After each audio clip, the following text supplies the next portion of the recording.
The psychology of money in Hindi, chapter number 9। संपत्ति वह है जो आपको दिखाई नहीं देती। पैसा खर्च करके लोगों को दिखाना कि आपके पास कितना पैसा है, यह पैसा कम करने का सबसे तेज तरीका है। संपत्ति की अनेक विडंबनाएं हैं। यह रही एक मुख्य विडंबना। संपत्ति वह है जो आपको दिखाई नहीं देती। मैंने 2000 के दशक के बीच लॉस एंजल्स में वॉलेट के रूप में काम किया, जब भौतिकतावादी दिखावट की वरीयता ऑक्सीजन को छोड़कर बाकी हर चीज से अधिक हो चुकी थी। अगर आप फेरारी को सामने से गुजरते हुए देखते हैं तो आप स्वाभाविक रूप से सोचेंगे कि इस कार का मालिक अमीर है, तब भी जब आप उस पर ज्यादा ध्यान ना दे रहे हों। लेकिन जब मैं इनमें से कुछ लोगों को जानने लगा तब मुझे पता चला कि ऐसा नहीं है। इनमें से काफी लोग औसत रूप से सफल थे, जिन्होंने अपनी आय का एक बड़ा हिस्सा कार पर खर्च किया था। मुझे एक व्यक्ति याद है जिसे हम रॉजर कहेंगे। वह लगभग मेरी उम्र का था।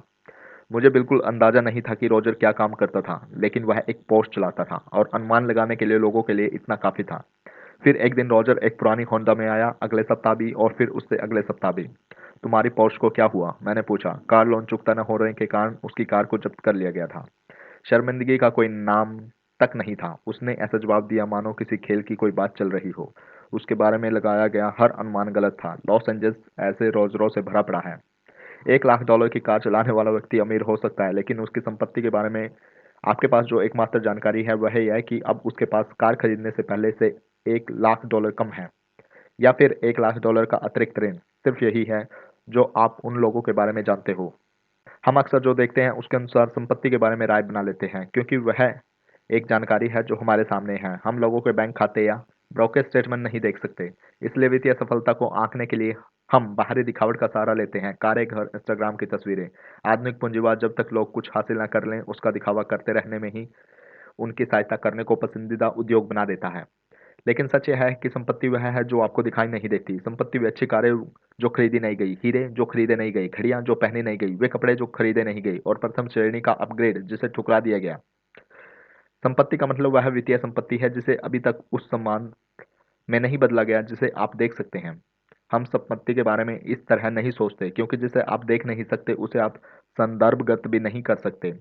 गाय का रिहाना जब फिजूल खर्ची की वजह से लगभग दिवालिया हो गई तो अपने वित्तीय सलाहकार पर उन्होंने अभियोग चला दिया। सलाहकार ने जवाब दिया, क्या उन्हें यह बताया जाना जरूरी था कि अगर वे चीजों पर पैसा खर्च करेंगी तो उनके पास बस चीजें बचेंगी और पैसा नहीं?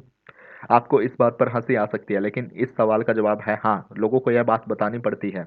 अधिकतर लोग जब तक यह कहते हैं कि वे करोड़पति बनना चाहते हैं तो असल में उनके कहने का मतलब यह होता है कि मैं $1 करोड़ खर्च करना चाहूंगा, और यह करोड़पति होने का ठीक विपरीत है। निवेशक बिल मैन ने एक बार लिखा, अमीर महसूस करने का सबसे आसान तरीका कोई नहीं है, बढ़िया चीजों पर बहुत सा पैसा खर्च किया जाना चाहिए। लेकिन अमीर बनने का यह तरीका है कि आप वह पैसा खर्च करें जो आपके पास है, न कि वह पैसा जो आपके पास है ही नहीं। बस इतना ही सरल है। यह बेहतरीन सलाह है, लेकिन ज्यादा दूर तक काम नहीं आ सकती। समृद्ध होने का एकमात्र तरीका यह है कि जो पैसा आपके पास है उसे खर्च न किया जाए। यह न सिर्फ संपत्ति संचित करने का एकमात्र तरीका बल्कि संपत्ति की परिभाषा भी है। हमें इस बात का ध्यान रखना चाहिए कि हम समृद्ध और अमीर होने के बीच का अंतर समझ सके। यह शब्दार्थ विज्ञान से अधिक है, और यह अंतर न समझ पाना संपत्ति संबंधी अनेकों बुरे निर्णयों का स्रोत है। अमेरिकी एक वर्तमान आय है। $1 लाख की कार चला रहा कोई व्यक्ति निश्चय ही अमीर है, क्योंकि अगर उसने वह कार ऋण लेकर भी खरीदी है, मासिक भुगतान के लिए उसके पास एक निश्चित राशि की आवश्यकता होगी। उन लोगों के लिए भी यही कहा जाएगा जो बड़े घरों में रहते हैं। अमीर लोगों को पहचानना मुश्किल नहीं है। वे अपने आप को दिखाने की कोशिश में हद से बाहर चले जाया करते हैं, लेकिन संपत्ति छिपी रहती है। वह आय है जो खर्च नहीं की जा सकती। संपत्ति वह विकल्प है जिसे अभी चुना नहीं गया, जिसे बाद में कुछ खरीदा जा सके। इसका मूल्य आपको विकल्प, नम्यता और विकास प्रदान करने में है, जिससे आप एक दिन उससे अधिक सामान खरीद सकें जितना आप आज खरीद सकते हैं। मिताहा मिताहार और व्यायाम एक बढ़िया उपमान प्रदान करते हैं। वजन घटाना बहुत ही कठिन काम है, इसके लिए भी जो जोरदार व्यायाम करते हैं। अपनी किताब बिल बॉडी में बिल ब्राइसन स्पष्ट करते हैं कि ऐसा क्यों है।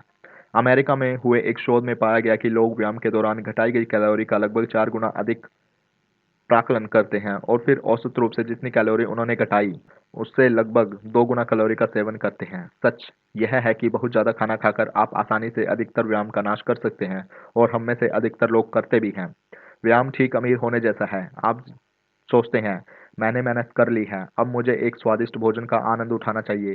संपत्ति का मतलब उस स्वादिष्ट भोज को ठुकराना और कुल कैलोरी को घटाना है। यह कठिन है और इसके लिए आत्मनियंत्रण चाहिए। लेकिन ऐसा करने में आप क्या कर सकते हैं और क्या चुनते हैं, इन दोनों के बीच एक अंतर निर्मित हो जाता है और समय के साथ आपको लाभ देता है। हम में से अधिकतर लोगों के लिए यह समस्या है कि अमीर आदर्श व्यक्ति ढूंढना आसान है, समृद्ध आदर्श ढूंढना कठिन है, क्योंकि परिभाषा के अनुसार उनकी सफलता छिपी रहती है। हाँ, ऐसे समृद्ध लोग भी हैं जो काफी पैसा खर्च करते हैं, लेकिन उस मामले में हम जो देखते हैं वह उनकी अमीरी है, संपत्ति नहीं। हम जो देखते हैं कि वे कौन सी कार खरीद रहे हैं और अपने बच्चों को कौन से स्कूल में भेज रहे हैं। हम उनकी बचत, सेवानिवृत्ति खाते या निवेश पोर्टफोलियो नहीं देखते। हम वे घर देखते हैं जो उन्होंने खरीदे, वे घर नहीं जो वो थोड़ा और जोर लगाकर खरीद सकते थे। मुझे लगता है कि यहाँ पे खतरा यह है कि अधिकतर लोग अपने मन में समृद्ध होने की कामना रखते हैं। वे आज़ादी और नम्यता चाहते हैं, जो आपको उस वित्तीय संपत्ति से मिलती है जो आपने खर्च नहीं की। लेकिन यह बात हमारे अंदर इतनी गहराई से बसी हुई है कि पैसा होने का मतलब पैसा खर्च करना है, और कि हम उस नियंत्रण को देख नहीं पाते जो वास्तव में समृद्ध होने के लिए चाहिए। और क्योंकि हम उसे देख नहीं सकते, तो उससे कुछ सीखना भी कठिन है। लोग दूसरों का अनुकरण करके अच्छी तरह सीखते हैं, लेकिन संपत्ति का गुप्त स्वभाव दूसरों को देखकर उनके तौर तरीकों को सीखना मुश्किल बना देता है। रोनाल्ड रीड की मृत्यु के बाद बहुत से लोगों ने उन्हें अपना वित्तीय आदर्श बना लिया। मीडिया में उनकी खूब प्रशंसा की गई और सोशल मीडिया पर भी उनके लिए काफी प्रेम दर्शाया गया। लेकिन जब वे जीवित थे तो उनके बारे में कोई भी नहीं जानता था। वो किसी के भी आदर्श नहीं थे, क्योंकि उनकी संपत्ति की एक एक पाई छुपी हुई थी उनसे भी जो उन्हें जानते थे। जरा सोचिए, अगर आपने कभी महान लेखकों की किताबें न पढ़ी हो तो खुद लिखना सीखना कितना कठिन होगा। कौन आपकी प्रेरणा होगा, किसकी आप प्रशंसा करेंगे और किसकी बारीकियों वाली सलाह को आप मानेंगे। ऐसे तो वह काम जो पहले से कठिन है और अधिक कठिन हो जाएगा। जो आप देख नहीं सकते उससे सीखना बहुत मुश्किल है, जिससे पता चलता है कि अधिकतर लोगों के लिए संपत्ति निर्मित करना इतना कठिन क्यों है। संसार ऐसे लोगों से भरा पड़ा है जो दिखने में भले ही विनीत हों लेकिन वास्तव में समृद्ध हैं, और ऐसे लोगों से भी जो अमीर नज़र आते हैं लेकिन दिवालिया होने की कगार पर हैं। और यह हमेशा ध्यान में रखना ज़रूरी है कि आप दूसरों की सफलताओं को आँक रहे हों या फिर खुद का ध्येय साध रहे हैं। अगर संपत्ति वह है जिसे आप खर्च नहीं करते, तो फिर उसके होने का फ़ायदा ही क्या? चलिए मैं आपको पैसे की बचत के लिए राज़ी करता हूँ। जो हमारा नेक्स्ट चैप्टर है वो है चैप्टर नंबर 10, धन संपत्ति की बचत करें। आपके नियंत्रण में सिर्फ़ एक ही कारक है और वह है उसे उत्पन्न कर सकता है, जो सबसे महत्वपूर्ण है। है ना अद्भुत? यहाँ पे हमारा चैप्टर नंबर 9 कंप्लीट हो चुका है। Thank you.